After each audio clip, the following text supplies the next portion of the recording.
სამი ოთახია მარტო ამ სკოლის. სამი არა, ეს ერთი ოთახია. ანუ ესეც სასწავლო ოთახად ითვლება. ეს არის, მეტი არა.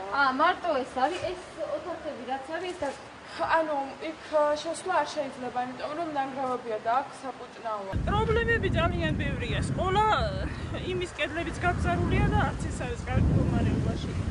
შუქი აი შაშამ გამოვაყვანეთ, სანამ არ ვიცილეთ, ის შუქიც არ გამოგვიყვანეს. ეხლა ისევ ჩაჭრილია, იმ დროს დამლაგებელმა მითხრა. არ ვიცი, აი ამოდენა პრობლემები. ბავშვები აქედან ლიგოზაში გადადიან ფეხით.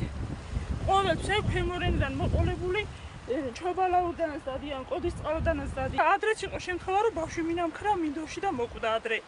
მე ეხლა შაშანა და შაშაცინ ორი ბავშვი ტრასაზე მანქანამ დაარტყა და სამატყოფოებში მოყვნენ, მძღოლებმა გადაიხადეს იმათი კურნალობის ხარჯები.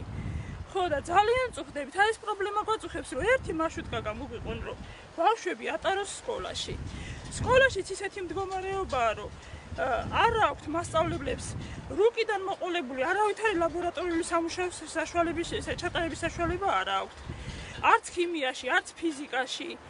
და ბავშვები აი ძალიან გეოგრაფიაში გამოსვლა საბარებდნენ და რუკა ნანახი არ ჰქონდათ. ისე დაამთავრა შაშაცი ჩემმა შვილმა სკოლა. იყო გამოყოფილი თანხები, თქვათ ეს სკოლა რომ გაკეთებული იყო რენეს სკოლა. მე 2009 წელს ჩვენმა გამგებელმა მაჩვენა თავიანთი გეგმა, რომ აი 2010-ში გვიზისო, რომ კაპიტალური რემონტი უნდა ჩაუტარდეს ნიგოზის სკოლასაც და ამ სკოლასაც და ყველაფერს ეშველებაო და გავჩუმდით ახლა 2000 წელს გავიდეს მე 2000 კი არა 2012-იც გადის უკვე და არაფერი საშუალება იქ არ არის.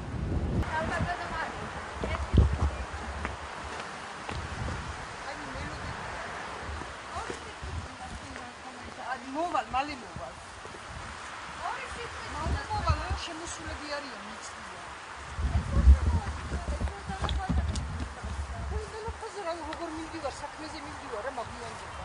ახლა ორი პრობლემასთან ვაიმე, ძალიან ცოტა, მირეკავე მიწია. გამოვიდა ძალიან ძალიან ცოტა, ნუ მაწუხე. ნუ მაწუხე რა ძალიან. შედაღამეს ვასწორებ, კაცო, ქვეყნის საქმეები მაქვს. თქვენ თუ მოცილები ხართ, ხო? მე ნამდვილად, აი მიწის რამდენი ხანია, კაცის საქმე. იბანდო რომ მაგრამ არ ამცალია რა. მაგები